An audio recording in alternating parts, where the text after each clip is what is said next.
আসসালামু আলাইকুম। আপনারা সবাই অবগত আছেন গত ১৭ ডিসেম্বর পে কমিশন দীর্ঘ ৫ ঘন্টারও বেশি সময়ব্যাপী একটা বৈঠক করেছে। সেই বৈঠকে তারা কিছু সিদ্ধান্ত নিয়েছে এবং কিছু সিদ্ধান্ত এখনো পেন্ডিং আছে।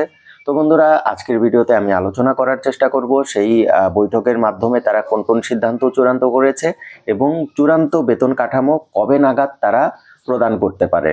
তো বন্ধুরা, এই সংক্রান্ত তথ্য জানার জন্য আমার পুরো ভিডিও দেখতে হবে এবং আপনাদের যদি কোনো তথ্য জানা থাকে অথবা জানার থাকে সেটি অবশ্যই আমাদের ভিডিওতে কমেন্ট করে জানাবেন। আর অবশ্যই আমার চ্যানেলটা সাবস্ক্রাইব করে রাখবেন চূড়ান্ত এবং নির্ভরযোগ্য তথ্য পাওয়ার জন্য। তো আসুন আসল আলোচনায় চলে যাই। আপনারা অবগত আছেন গতকালকে পে কমিশন সবচেয়ে লম্বা বৈঠকটা করেছে। এর আগে বৈঠক করেছে কিন্তু এত বড় বৈঠক তারা করেনি। তো এর জন্য অনেকেই ভাবছেন হয়তোবা বেতন কাঠামোটা চূড়ান্ত করে ফেলেছে গতকালকে বৈঠকের মাধ্যমে।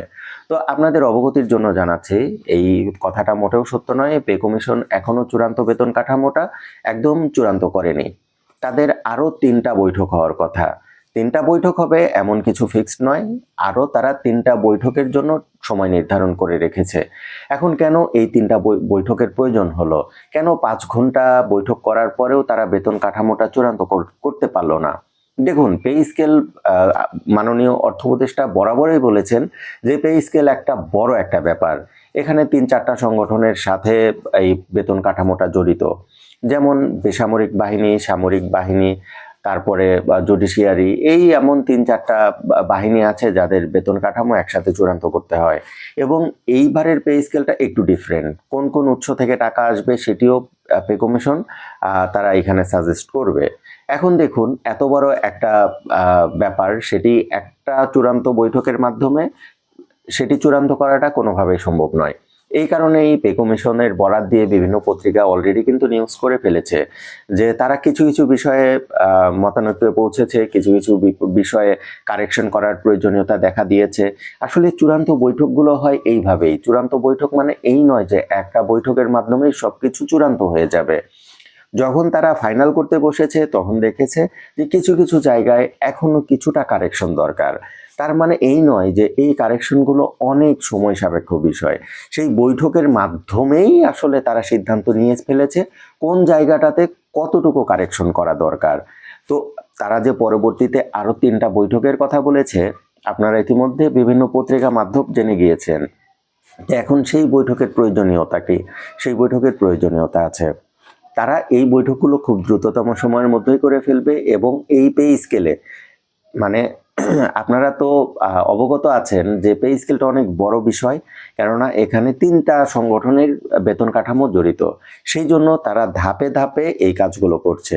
এই কারণে তাদের মনে হয়েছে যে আরও ৩টা বৈঠক প্রয়োজন। তো বন্ধুরা, এই ছিল আজকের গতকালকের বৈঠক সম্পর্কে বিস্তারিত তথ্য, যেটা আপনারা পত্রিকা মারফত জেনে গিয়েছেন। কিন্তু যে তথ্যটা এখনো আপনারা জানেননি সেটি হলো কবে নাগাদ পে কমিশন তাদের রিপোর্টটা প্রদান করতে পারে। আমরা যতটুকু তথ্য পেয়েছি তাতে করে এই ডিসেম্বরের শেষ সপ্তাহে অথবা জানুয়ারির প্রথম সপ্তাহে পে কমিশন তাদের চূড়ান্ত রিপোর্টটা প্রদান করবে। তো দেখুন, অনেকেই আমি গতকালকে ইউটিউবে দেখলাম, রাতেই ইউটিউবে দেখলাম যে অনেকেই বলছে আগামী সপ্তাহে নাকি পে কমিশন তাদের চূড়ান্ত রিপোর্টটা প্রদান করবে। এই তথ্যটা মোটেও ঠিক নয়। আপনারা ইতিমধ্যে জেনে গিয়েছেন যে পে কমিশন আরও 3টা বৈঠক করতে চাচ্ছে। এখন আগামী সপ্তাহের মধ্যে তারা কতগুলো বৈঠক করতে পারবে? তারা চাইলেও কিন্তু আগামী সপ্তাহে যে 4 দিনের কর্মদিবস আছে সেই 4 দিনের মধ্যে 3টা বৈঠক শেষ করতে পারবে না। এমনকি একটা বৈঠক সর্বোচ্চ করতে পারে। এই কারণে আপনারা বিভ্রান্ত হবেন না। আগামী সপ্তাহে কোনোভাবেই পে কমিশন তাদের চূড়ান্ত রিপোর্টটা প্রদান করতে পারবে না। তবে পে কমিশন চূড়ান্ত রিপোর্ট প্রণয়নের শেষ পর্যায়ে আছে, একদম শেষ পর্যায়ে আছে। তারা চূড়ান্ত রিপোর্টটা লিখছে, যেখানে মানে লেখা মানে এই নয় যে হাতে লেখা।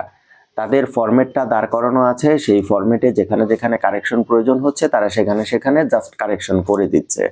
সুতরাং আপনারা বিভ্রান্ত হবেন না।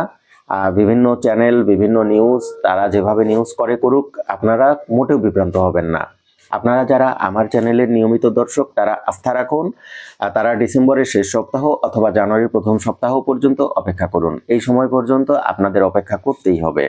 আর আরেকটা ব্যাপার, কোনো সংগঠন, কোনো নেতা কোনোভাবে যদি কোনো কর্মসূচির কথা বলে, আপনারা মোটেও সেই কর্মসূচিতে যোগ দিবেন না। কেননা কর্মসূচি যদি দেয়ও, দেখবেন যে সেই কর্মসূচিতে আপনারা মানুষ পাচ্ছেন না, দিন শেষে আপনার নিজের ব্যক্তিগত ক্ষতি হবে। এটি আসলে স্বাভাবিক। আসলে সচিবালয় ভাতার দাবি যেদিন করা হয়েছে সেই দিনই আসলে এটা নির্ধারণ হয়ে গিয়েছে যে সরকার যেদিন যেটা চাইবে, যেভাবে চাইবে সেভাবে আমাদের মেনে নিতে হবে। আমাদের নতুন করে চাওয়ার আর কোনো উপায় নেই। তো বন্ধুরা, এই ছিল আমার আজকের ভিডিও। আশা করি আপনারা গতকালকের বৈঠক এবং বৈঠক পরবর্তী যে পদক্ষেপগুলো এখনো অপেক্ষা করছে সে সম্পর্কে বিস্তারিত জানতে পেরেছেন। তো আপনাদের যদি অন্য কোনো সোর্স থেকে অথেন্টিক কোনো তথ্য জানা থাকে তাহলে অবশ্যই আমাদের কমেন্ট বক্সে কমেন্ট করবেন। আমরা চেষ্টা করি আপনাদের জন্য সঠিক তথ্যটা জানার। আমরা চেষ্টা করি আপনাদের জন্য একদম নির্ভরযোগ্য তথ্যটা শেয়ার করার। তো প্রতিদিন পে স্কেল, পে কমিশন নিয়ে হয়তোবা ভিডিও দিব না। তো গতকালকে একটা দিয়েছিলাম, আজকে আমার মনে হয়েছে বৈঠক সম্পর্কে বিস্তারিত আপনাদের সাথে শেয়ার করা দরকার।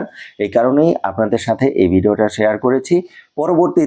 পরবর্তী বৈঠক এবং চূড়ান্ত রিপোর্ট সম্পর্কে কোনো তথ্য যদি পাই তাহলে আপনাদের সাথে অবশ্যই সবার আগে নির্ভরযোগ্য তথ্য আমরা শেয়ার করব। আমরা হয়তোবা একটু দেরিতে রিপোর্টগুলো বা আমাদের ভিডিওটা আপলোড করি, কিন্তু আমরা চেষ্টা করি যে সবচেয়ে নির্ভরযোগ্য তথ্যটা জেনে আপনাদের সাথে শেয়ার করার। দেখুন, আমরা চাইলে গতকালকে রিপোর্ট দেখেই বলে দিতে পারতাম যে পে কমিশনের রিপোর্ট চূড়ান্ত এবং তারা আগামী সপ্তাহে রিপোর্টটা প্রদান করবে। তাতে করে হয়তোবা আপনাদের ভালোবাসা বেশি পাওয়া যেত, কিন্তু সেই রিপোর্টটা বা সেই নিউজটা কিন্তু মোটেও সত্য হতো না। দিন শেষে আপনারা এক সপ্তাহ পরে বুঝতে পারতেন যে আমার এই তথ্যটা সঠিক ছিল না। সুতরাং আপনারা আমাকে তখনই গালাজ করতেন বা আপনাদের কাছে আমার বিশ্বাসযোগ্যতা নষ্ট হতো। এই কারণেই আমি চেষ্টা করি সঠিক তথ্যটা জানার। আর আমার বিগত ভিডিওগুলোতে আমার পেনশনার বন্ধু তারা অনেকেই কমেন্ট করেন যে শতভাগ পেনশন সমর্পণকারী যারা ছিলেন তাদের এই যে 15 বছর যে টাইমলাইন পেনশন পুনঃস্থাপন, সেটি কি 10 বছর হবে কিনা। তো আমি বরাবরই আপনাদের এতটুকু আস্থা দিয়েছি যে পে স্কেল যেদিনই হোক, আজকে হোক বা আগামী মাসে হোক বা আগামী বছর হোক, যেদিনই হোক না কেন সেই দিনই শতভাগ পেনশন পুনঃস্থাপন এটি 10 বছর হবে। এটি মোটামুটি নির্ভরযোগ্য সোর্স থেকেই আমরা তথ্য পেয়েছি। আমরা জানি না পরবর্তীতে এই সিদ্ধান্ত পরিবর্তন হবে কিনা বা ইতিমধ্যে পরিবর্তন হয়েছে কিনা, তবে আমরা সর্বশেষ যখন এই তথ্যগুলো কালেক্ট করেছিলাম তখন আমরা জেনেছিলাম যে এটি তাদের প্ল্যানে 10 বছরই আছে। আর এটি তো আমরা বিভিন্ন সময় পত্রিকা মাধ্যম জানতে পেরেছি। তো বন্ধুরা, এই ছিল আমার আজকের ভিডিও। যদি ভিডিওটা ভালো লেগে থাকে, নতুন কোনো তথ্য আপনারা জেনে থাকেন তাহলে অবশ্যই লাইক কমেন্ট করবেন।